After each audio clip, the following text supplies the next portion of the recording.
Hello বন্ধুরা, আমার নতুন ভিডিও আবার প্রত্যেককে স্বাগত। আজকে যে টপিকটা নিয়ে আপনাদের আলোচনা করব সেটা হচ্ছে 32,000 প্রাথমিক চাকরি বাতিল মামলা, যেটা গতকালকে হিয়ারিং ছিল এবং সেটার কি হলো না হলো সেটা নিয়ে আজকে বিস্তারিত আপনাদের এই ভিডিওর মধ্যে আলোচনা করব। যারা নতুন আছেন চ্যানেলটা অবশ্যই সাবস্ক্রাইব করে বেল আইকনটা অন করে রাখবেন।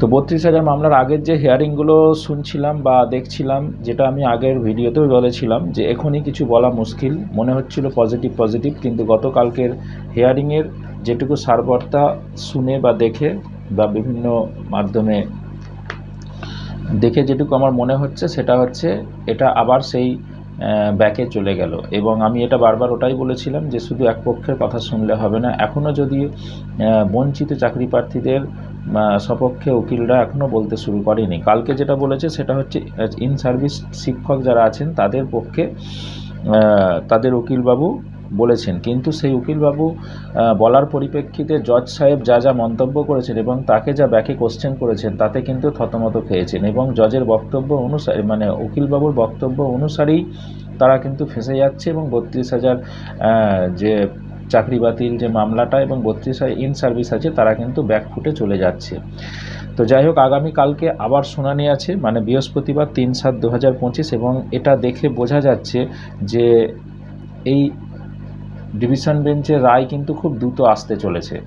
হয়তো জুলাই মাসের মধ্যেও এসে যেতে পারে বা হয়তো ম্যাক্সিমাম আগস্ট, তার মাঝে কিন্তু এই 32,000 প্যানেলের রায় চলে আসতে পারে।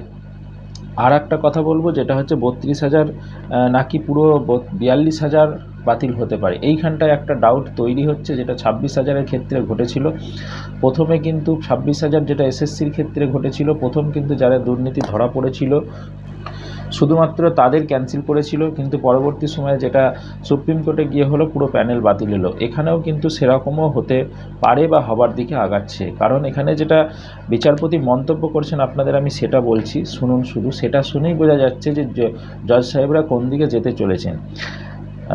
বিচারপতি তপব্রত চক্রবর্তীর যে ডিভিশন বেঞ্চ আছে তিনি বলছেন যে আদালত যদি দেখেন যথেষ্ট দুর্নীতি হয়েছে, টাকার বিনিময়ে চাকরি হয়েছে, তাতে মন্ত্রী পর্ষদ সকলে যুক্ত আছে, তাহলে সে অবস্থায় আদালত কিছুই করবে না, চোখ বন্ধ করে থাকবে। এটা ইন সার্ভিস শিক্ষকদের উকিলকে বলছে জজ সাহেব। তার মানে জজ সাহেবের মধ্যে যে প্রমাণ তথ্য থেকে যেগুলো উনি দেখিয়েছেন, যে পর্ষদের দেওয়া প্রমাণ এবং পর্ষদের দ্বারা দেওয়া বিভিন্ন তথ্য, তা থেকে পরিষ্কার হচ্ছে যে এখানে প্রচুর দুর্নীতি হয়েছে, প্রচুর ঘাপলা হয়েছে এবং প্রচুর এখানে সমস্যা তৈরি হয়েছে প্যানেলের মধ্যে। এবার প্যানেল মানে কিন্তু 32,000 নয়, ভালো করে এটা বুঝতে হবে। আমি যেটা বলতে চাইলাম যে 32,000 নাকি 42,000 পুরো চলে যাবে, যেটা ঘটনা ঘটে যে একটা প্যানেল যখন পুরো দুর্নীতিগ্রস্ত হয়েছে, সেখানে ট্রেন্ড কি আনট্রেন্ড সেটা পরের কথা, পরের প্রশ্ন, ঠিক আছে, কিন্তু পুরোটাই দুর্নীতিগ্রস্ত। তাহলে তো এখানে পুরো প্যানেলটা চলে যাওয়ারও কোনো না যাবার কিছু মানে দেখছি না, বা জজ সাহেবের বক্তব্য অনুসারে এটা আমি বলছি, ঠিক আছে। আবার আরও যেটা আগের হিয়ারিংয়ে বা হিয়ারিংয়ের যেগুলো বক্তব্য আদালতের হয়েছে, যে দুর্নীতি দেখলে এদের অবৈধভাবে নিযুক্ত বা দুর্নীতিগ্রস্ত যারা আছে আদালত ছুঁড়ে ফেলতে দ্বিধাবোধ করবে না। তার মানেটা এখানে কিন্তু আদালত স্বাভাবিক বিষয়, এখানে কিন্তু কোনো ইমোশন কাজ করলে চলবে না। আদালত দেখবে বিচারের যে ধারা, আদালত দেখবে প্রমাণ সাপেক্ষ, আদালত দেখবে দুর্নীতি, এর পরিপ্রেক্ষিতে যেটা জাজ আসবে বা জাজমেন্ট আসবে সেটা জাজমেন্ট দেবে, এটাই হলো নিয়ম। তো এক্ষেত্রেও সেম, যদি দেখা যায় পুরো প্যানেলটাই দুর্নীতিগ্রস্ত, তাহলে আনট্রেন্ড নন ট্রেন্ড বা এটা কোনো ম্যাটার নয়, পুরো প্যানেলটাকে রিপ্যানেল বা নতুন করে নিয়োগ করার নির্দেশ কিন্তু আসতে পারে। এবং আজকের হিয়ারিং শুনে সেটুকুই বোঝা গেল জজ সাহেবরা কিন্তু সেদিকেই আগাচ্ছেন। কারণ এটা মনে রাখবেন, এখনও পর্যন্ত যারা বক্তব্য করছে বা বক্তব্য বলছে দীর্ঘ 1.5 মাস 2 মাস ধরে, যেটা বারবার অনেকের বক্তব্য ছিল আমাদের কথা শোনা হয়নি, আমাদেরকে বলার সুযোগ দেওয়া হয়নি, আজকে 2 মাস ধরে কিন্তু তাদের সপক্ষে, মানে যাদের চাকরি ক্যান্সেল হয়েছে সরকারের পক্ষে, পর্ষদের পক্ষে, চাকরি যারা করছে তাদের পক্ষে, তারাই কিন্তু বলে যাচ্ছে।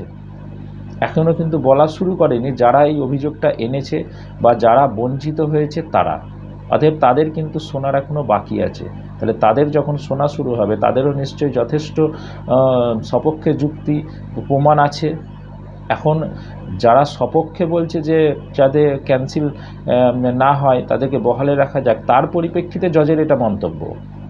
তাহলে এবার বুঝুন যে যদি তারা মানে বঞ্চিত হয়েছে তারা যখন বলতে শুরু করবে তাহলে জজের কী বক্তব্য বা কী মন্তব্য আসতে পারে। যাই হোক, আমি এখানে জাস্ট আলোচনা করছি, এখানে আমি কেউ জজ নয় বা আমি যেটা বললাম সেটাই ফাইনাল হবে এটাও নয়। জাজমেন্ট যেটাই আসুক সেটা সঠিক এবং প্রমাণ তথ্যর মাধ্যমে আসুক। এখানে কোনো ইমোশন কাজ করবে না, এতদিন চাকরি করছি আমরা কেন বঞ্চিত, আমরা কোথায় যাব, আমার ফ্যামিলি কোথায় যাবে, আরে যারা পায়নি তাহলে তাদের ফ্যামিলি কি করছে এটাও বোঝার চেষ্টা করবেন। অতএব আমি ওই সপক্ষে বিপক্ষের বিষয় নয়, আমি কিন্তু নিরপেক্ষভাবে কথা বলছি। 32,000-এর পক্ষেও নয়, 32,000 বিপক্ষেও নয়, আমি যেটা ন্যায়ের পক্ষ, যেটা সঠিক সেটার পক্ষে বলছি। অতএব যাদের আমার বক্তব্য শুনতে ভালো লাগবে না, শুনবেন না, এড়িয়ে যাবেন, অসুবিধা নেই। কিন্তু যাদের শুনতে ইচ্ছা করছে, ভালো লাগছে, আমি কিন্তু কারোর পক্ষে নয়, আবারও বলছি আমি সত্যর পক্ষে, যেটা সঠিক সেটার পক্ষে আমি আছি। অতএব এখানে অন্য কিছু বলে লাভ নেই। অতএব শুনানি আগামী 3/7 আছে।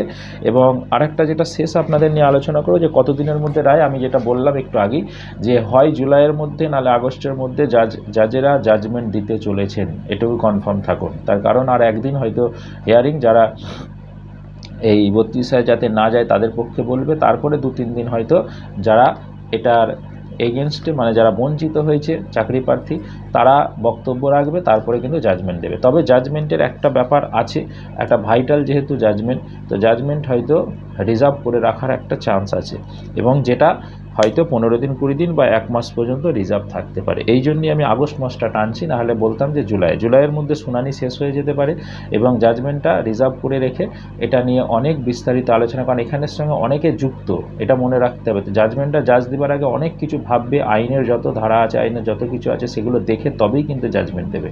তো সেই জন্য হয়তো রিজার্ভ হতে পারে এবং সেই জন্য এটা রায় বেরোতে হয়তো আগস্ট মাস পর্যন্ত লেগে যেতে পারে। আশা করি ভালো কিছু রায় আসবে, সকলের জন্যই যাতে ভালো হয়। ফ্রেশভাবে রিপ্যানেল করে যদি নিয়োগ হয় তাহলে যারা দুর্নীতিগ্রস্ত তারাও বাদ যাবে, আর যারা বঞ্চিত হয়েছে তারাও সেখানে যুক্ত হবে। তো এখন দেখা যাক জাজমেন্ট কি আসে না আসে। যদিও এটা মনে রাখবেন যেটা হচ্ছে ডিভিশন বেঞ্চের হিয়ারিং চলছে, এরপরে যদি এখানে কোনো নেগেটিভ আসে এরপরে এটা সুপ্রিম কোর্ট পর্যন্ত পৌঁছাতে বা যেতে পারে, তো সেটা পরের কথা। কিন্তু আপাতত ডিভিশন বেঞ্চের রায়ের ওপর অনেক কিছু নির্ভর করছে এবং এটা ডিভিশন বেঞ্চে পজিটিভ নেগেটিভ যেটাই আসে তার পরিপ্রেক্ষিতে কিন্তু মানে সুপ্রিম কোর্ট সকলের জন্যই খোলা আছে। যারা চাকরি থেকে বঞ্চিত তাদের জন্যও খোলা আছে, আবার যারা চাকরি করছে তারা ভাবছে তাদের সঙ্গে অন্যায় করা হচ্ছে তাদের জন্যও খোলা আছে। তো যাই হোক, এই জাজমেন্টের উপরে ডিপেন্ড করেই সঙ্গে সঙ্গে কোনো কিছু আমার মনে হয় না হবে, কারণ এই জাজমেন্টের পরবর্তী স্টেপ হচ্ছে সুপ্রিম কোর্ট এবং সেখান থেকেও যদি কিছু পজিটিভ না আসে, নেগেটিভ হয়, যেমন এসএসসির ক্ষেত্রে হয়েছিল, তারপরেই কিন্তু এটার কোনো পরবর্তী স্টেপ হবে। তবে আমার অনুমান যে এটা এই যদি আপনি জাজমেন্টের পরিপ্রেক্ষিতে বলেন তাহলে আগামী 1 বছর আরও অপেক্ষা করতে হবে, মিনিমাম 2026-27, কারণ এটা 1-1.5 মাসের মধ্যে রায় বেরোবার পরেও এটা সুপ্রিম কোর্টে গিয়ে আরও 1 বছর 1.5 বছর ঝুলতে পারে বা সেখানে শুনানি হতে পারে, তারপরে ফাইনাল জাজমেন্ট আসবে। ওকে, ধন্যবাদ। যদি ভালো লেগে থাকে অবশ্যই লাইক কমেন্ট শেয়ার করবে এবং বেল আইকনটা অন করে রাখবেন।